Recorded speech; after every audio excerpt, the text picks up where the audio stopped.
All right, this is the last lesson of this chapter that we're going to be doing. This is lesson 12.7. I know there's a 12.8. I don't want to do it, okay? You don't need it. So lesson 12.7 is on outliers. And an outlier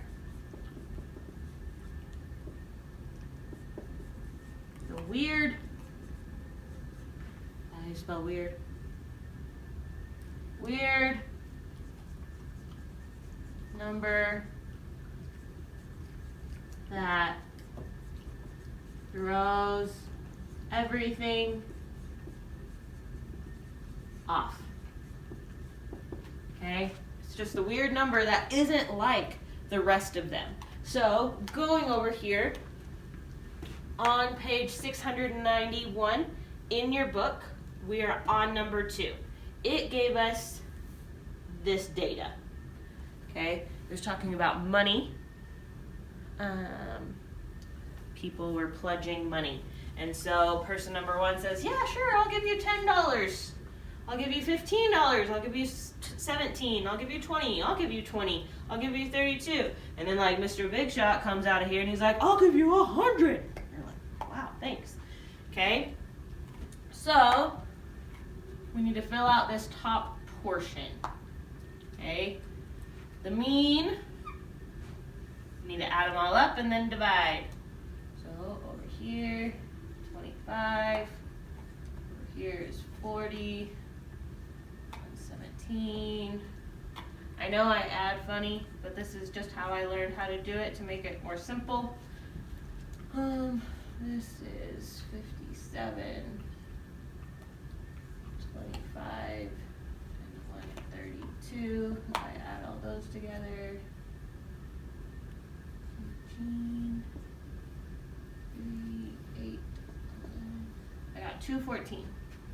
214.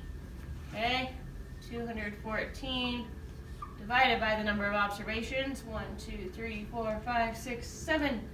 Divide by 7. Can 7 fit into 2? No, it cannot. Can 7 fit into 21? Yes, it can. 3 times. Can 7 fit into 4? No, it cannot. I don't like remainders, so I need to put a decimal, and a 0. Can 7 fit, oh, kind of running into this other problem. Can 7 fit into 40? Yes, it can. Can 7 fit into 40? Yes, it can. It can fit into it 5 times? 35?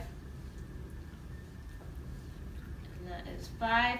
And since we're talking about money, I'm going to go to the second decimal point. So I'm going to add a number, another 0. 7 can fit into 57 times. That's 49. Okay. So I'm going to say that my average is $30.57.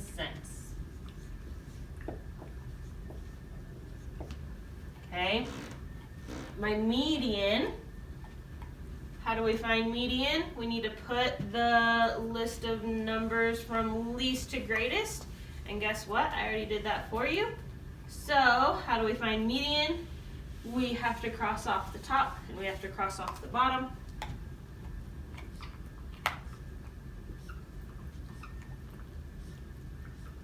My median is $20.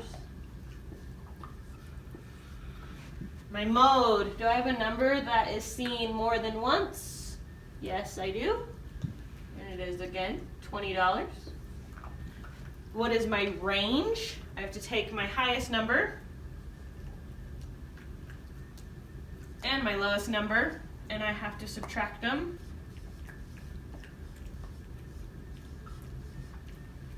So my range is $90. Okay.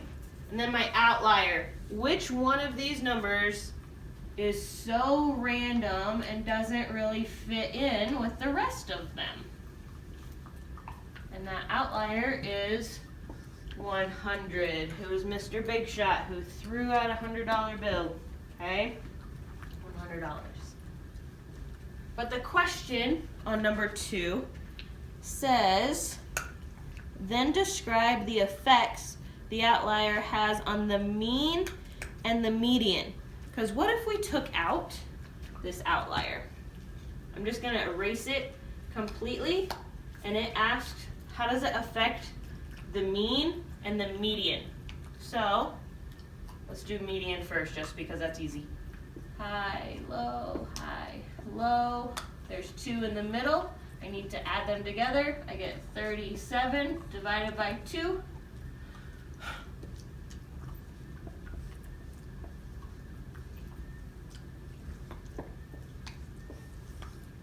My median is now 18.5. Did it change it?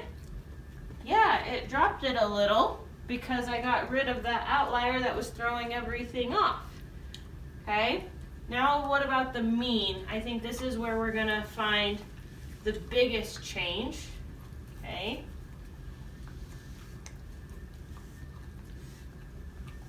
Okay.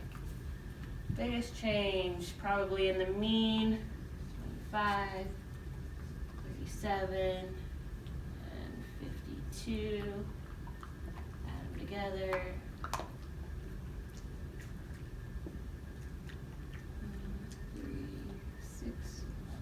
I got 114. 114 divided by 1, 2, 3, 4, 5, 6.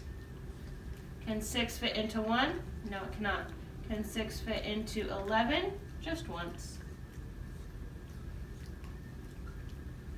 Can 6 fit into 54? 9 times. My original mean, my average, with the outlier that was throwing everything off, was $30.57. That is if everyone gave an equal amount, all of those people that were giving money, if they all gave an equal amount, it would have been $30.57. If you take out the outlier, the new average that everyone is giving is just $19. Okay, so it changes it quite a bit. So my answer for number 2, how did the outlier have an effect on the mean and the median? It dropped the price dramatically because the outlier was such a high number and it skewed our results. Okay, you are now working on your homework, 12.7 homework. Find the outlier by drawing a dot plot. We know how to do dot plots. If you don't remember, I think it was lesson 12.3, and you can look in your notes. So here is your data that you are putting dots on. It already gives you the mean, it already gives you the median. You are just identifying the outlier, which is the one that's throwing everything off. Number 2, find the mean and median without the outlier. Okay, so going back to our example here that we did on number 2 in the book, remember how I took away that 100, that outlier. Okay, that is what you're doing on number 2 on your paper. You're taking out the outlier and seeing how it affects the median and how it affects the mean. Okay, and then you're explaining your answer. On the back, you can totally do number 1, number 2, and number 3. You're saying, what is the mean with the outlier in there? What is the outlier? And then you're finding the mean and taking it out. Okay? You do not need to do this bottom question that says the outlier blank, blank, blank, blank, blank. Okay? You don't need to explain it. I just want these 3 short lines and I want this dot plot. Okay? Be amazing. Have a good day.